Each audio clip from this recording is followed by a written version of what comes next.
ഈ സമയം ഞാൻ ഉപയോഗപ്പെടുത്തുന്നത്. അതായത് കഴിഞ്ഞ റബീഉൽ അവ്വൽ 12-ന്റെ മഹത്തായ സുദിനത്തിൽ പ്രവാസ ലോകത്ത് നമ്മുടെ പ്രവർത്തകരായ കുറച്ചാളുകൾ ചിന്തിച്ച ഒരു സംവിധാനമാണ് താജുൽ ഉലമ GCC പ്രവാസ സമിതി.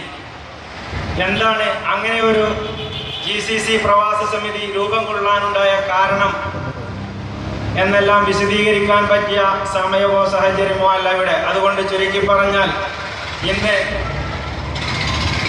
കഴിഞ്ഞകാല ഗവൺമെൻറ്റും പ്രവർത്തനങ്ങളുമെല്ലാം പാവപ്പെട്ട പ്രവാസികളിലേക്ക് യാതൊരു എത്തിനോട്ടവും ഇല്ല എന്ന് തന്നെ പറയുന്നൊരവസ്ഥയിൽ വഴിക്കടവ് സർക്കിളിലെ പ്രവർത്തകർ ഒരുമിച്ച് കൂടിക്കൊണ്ട് പാവപ്പെട്ട പ്രവാസികളായ പ്രവർത്തകർക്ക് പ്രവാസ ലോകത്ത് കഷ്ടതകൾ വരുമ്പോൾ അവരെ സഹായിക്കുക, കൂടാതെ വഴിക്കടവ് സർക്കിൾ SYS-നെ പൂർണ്ണമായി സാമ്പത്തിക രംഗങ്ങളിൽ സഹായിക്കുക എന്ന രണ്ട് ഉദ്ദേശത്തോടു കൂടിയാണ് ഇങ്ങനെ ഒരു താജുൽ ഉലമ GCC പ്രവാസ സമിതിക്ക് പ്രവാസികളായ സുഹൃത്തുക്കൾ രൂപം നൽകുന്നത്. ഇതിൽ പൂർണ്ണമായും താജുൽ ഉലമ പ്രവാസ സമിതിയുടെ പൂർണ്ണമായ പ്രവർത്തനങ്ങളും വഴിക്കടവ് SYS-നെ ഉൾക്കൊള്ളിച്ചുകൊണ്ട്, അതായത് താജുൽ ഉലമ പ്രവാസ സമിതി എന്തുദ്ദേശിക്കുന്നോ അതെല്ലാം SYS കമ്മിറ്റിക്ക് എത്തിച്ചു കൊടുത്തുകൊണ്ട് SYS കമ്മിറ്റിയെ അത് ഏൽപ്പിക്കുന്ന ഒരു സംവിധാനമാണ് താജുൽ ഉലമ GCC പ്രവാസ സമിതി ഉദ്ദേശിക്കുന്നത്.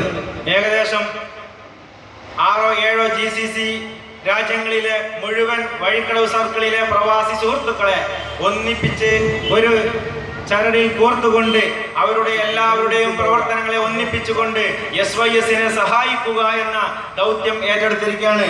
ഇന്ന് 121ഓളം മെമ്പർമാർ ഉൾക്കൊള്ളുന്ന GCC പ്രവാസ സമിതിയുടെ ആദ്യത്തെ ഒരു ആഗ്രഹം എന്തായിരുന്നു എന്നുള്ളത് ഇവിടെ നിങ്ങൾക്ക് പ്രകടമാണ്. അതായത് ഇന്ന് സമൂഹത്തിൽ ഏറ്റവും താഴെ ിടയിൽ നിൽക്കുന്ന അവസ്ഥയിലാണ് പാവപ്പെട്ട മുഹല്ലിങ്ങളുടെ അവസ്ഥ.